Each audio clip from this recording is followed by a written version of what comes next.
Hey, it's Friday. That means it's Foreign Ration Friday.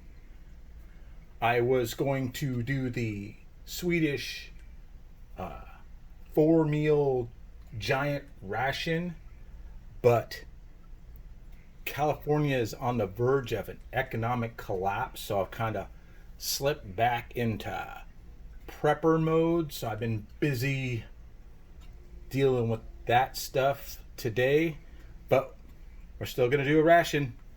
We're going to do menu number 3. I know. I will get to the Swedish one maybe Tuesday. I should be all caught up by then. So let's get this out and see what's in it.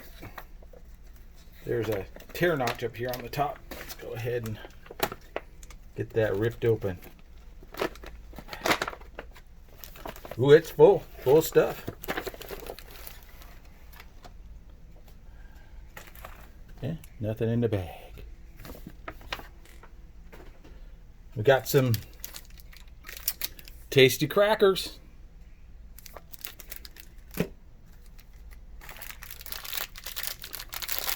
Bag of almonds. They don't look to be salted. They look to be just almonds.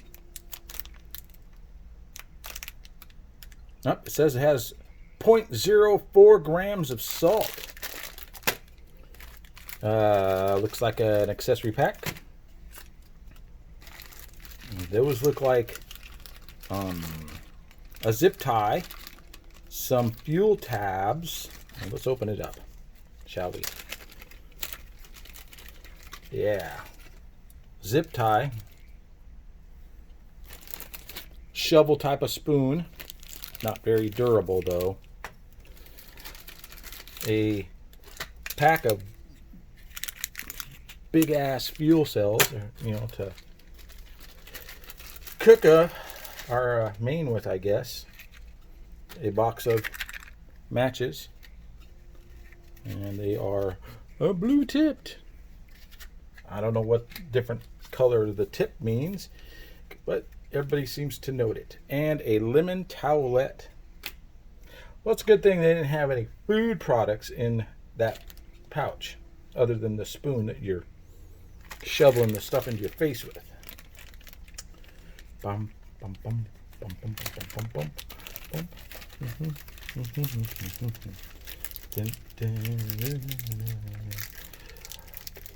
All right, let's see. We've got some chocolate.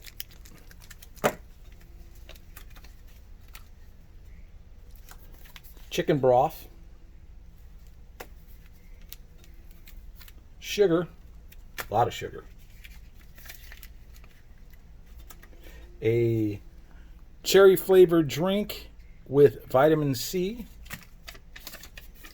And an ingredient list in a language I don't read. Also in there was a nice little thing of, I'm going to guess it's some sort of jam.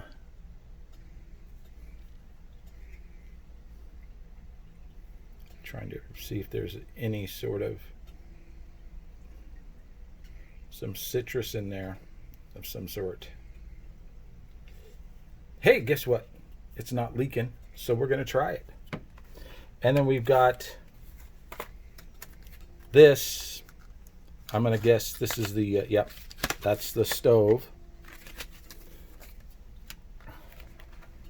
And I'm going to guess this is our main,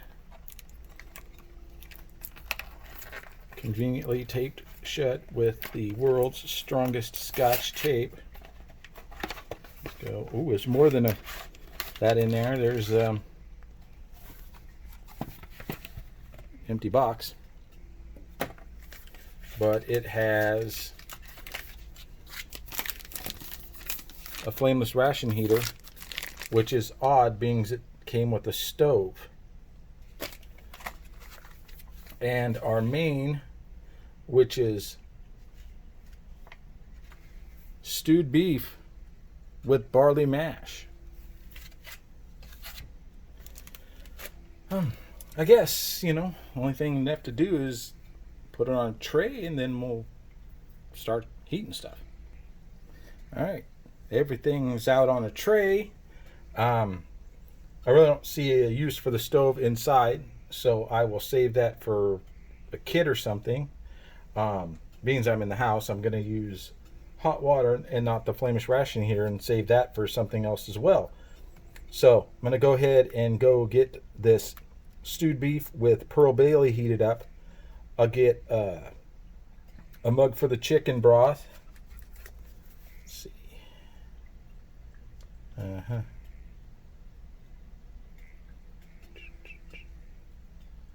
Trying to see if it 400 milliliters of water. Okay, so I'll get some water for the drinks and the chicken soup, bouillon, and yeah, there's the sugar's in there, but I don't see anything that's gonna. There's no coffee or anything like that. So I'm gonna get that heated up, and you know the drill. So this is black currant.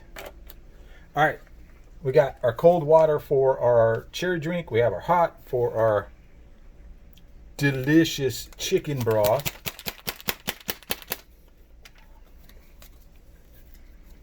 I do like me some chicken broth. I like the bouillon cubes that come with Minotaur rations, but they're just essentially bouillon cubes you can get anywhere. There looks like there's some herbs in there too. I can smell some basil and some parsley coming off that broth. Now, Canadian Trucker. If you notice, there's no gurgling sound in the background anymore. We cleaned out the pump and let it dry out and then reactivated it. So now it just makes this occasional frog squeaky noise instead of the gurgling. Gotta say, initially that's a pretty good broth.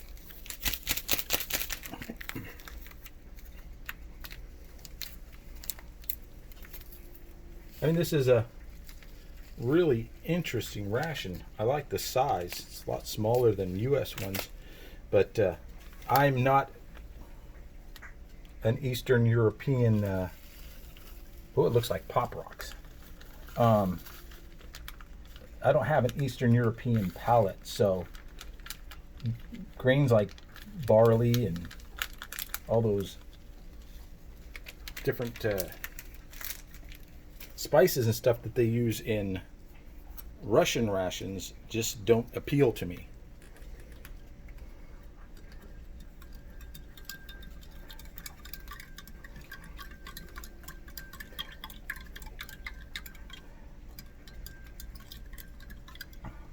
Ooh, that's going to take a bit of time to become not crystals. And it's got some sweetness to it. I don't know where they get off saying that no sweeteners in it. Let's crack open our almonds. These probably came from here, being that California provides most of the world's almonds. So this took a multi-thousand-mile trip so that I could eat something that, well, let's get you in there. There we go. Yeah. So I can eat something that grows 600 feet from my house. Well, I don't see use for the sugar. I'm going to put that in the pile of honor. Probably use that with some coffee because, well, one packet of sugar, not enough. Crack open these crackers.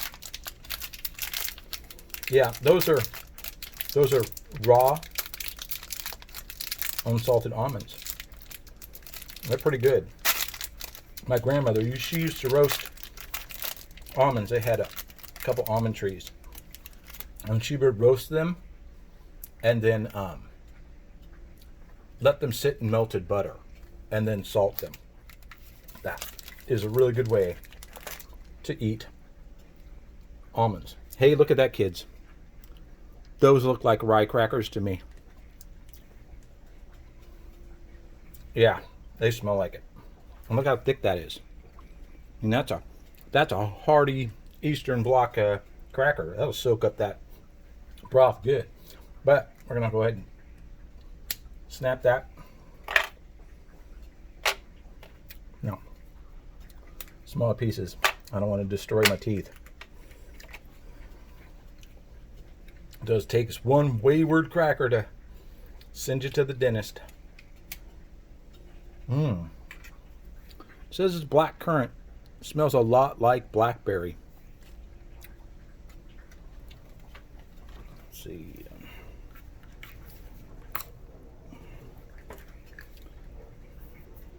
Yep.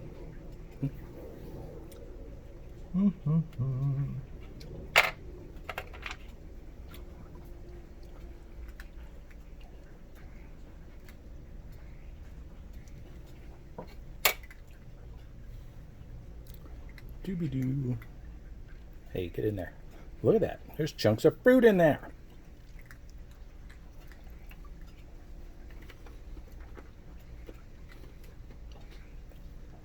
The cracker's not hard. Just really, really dense. And definitely taste that rye or caraway. Yay! A lot of our crystals have melted.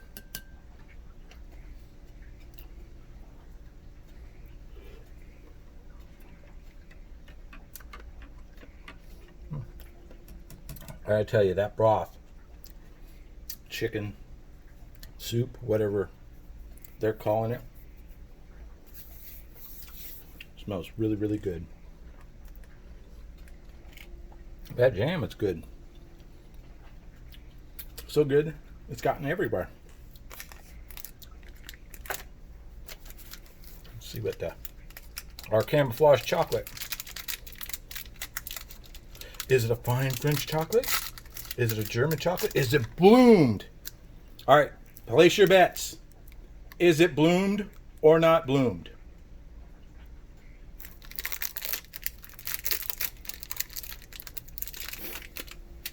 It's 2 pieces and it's in really good shape. I mean, look at that. That looks, on focus. It looks almost fresh.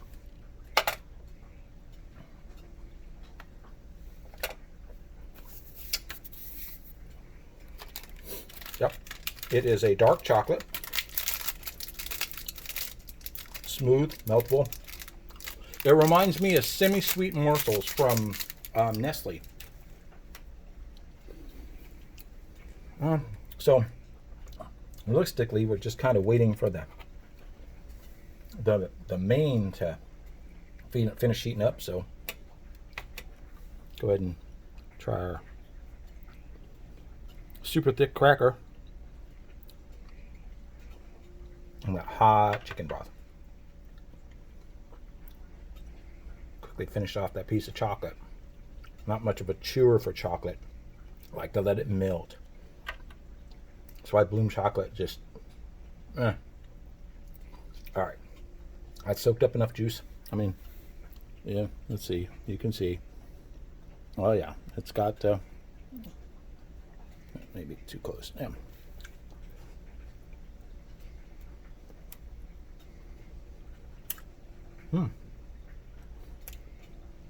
Those crackers are pretty good. They soak up a lot of the broth, but they maintain their rigid consistency. All right, get that out of the way. Let's go get our main. And here it is, screaming hot. Well, initially it smells like Dinty Moore beef stew. It looks kind of like a, I don't know, tuna maybe.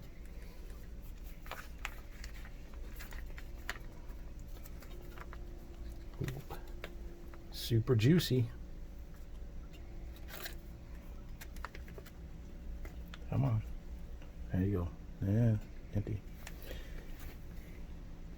Yeah, so for those of you who are waiting to see that portable sun oven, you're gonna get your chance, because it's 100 degrees today, and on Tuesday it's supposed to be 111. Now I'm gonna go through and find a couple things that I might be interested in baking in there, and then I'll go ahead and film that, put it up so you can see it. That is, it looks kind of like a hamburger that's been no, it looks like corned beef hash. Looks like Old Smoky, but with barley instead of potatoes. It kind of does. It smells like a canned meat, beef stew / corned beef hash. Kind of scared of it.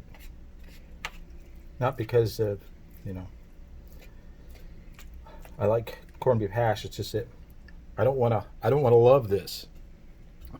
They take forever to get here. They're not expensive. I mean, they're, $20, something like that. But it just, the hassle of shipping from Norway. Yeah, look at that. Meat, barley, looks like some carrots.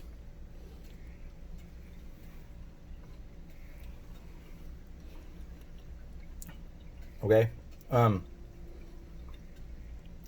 It tastes like corned beef hash.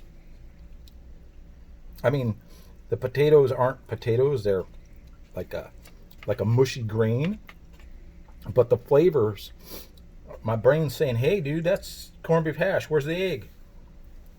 Where's the massive amounts of pepper? Because corned beef hash, typically one of those. Yeah, my nose already started going. Got to be that jam.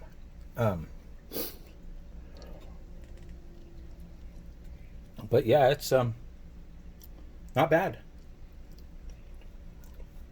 Okay, let me reverse that. It's good. It's enjoyable. It's flavorful. I know that it looks not. Man, look at that. It's quivering. It must be alive.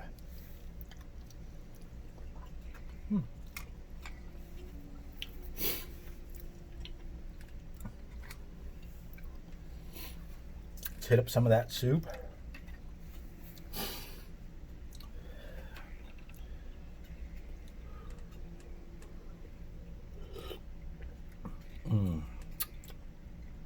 Wow, there is a lot of pepper in this soup.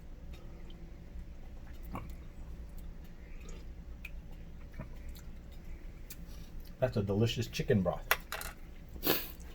Those are okay almonds. Like I said, almonds, they're the they just grow on trees. You walk and grab a handful. Our cherry drink,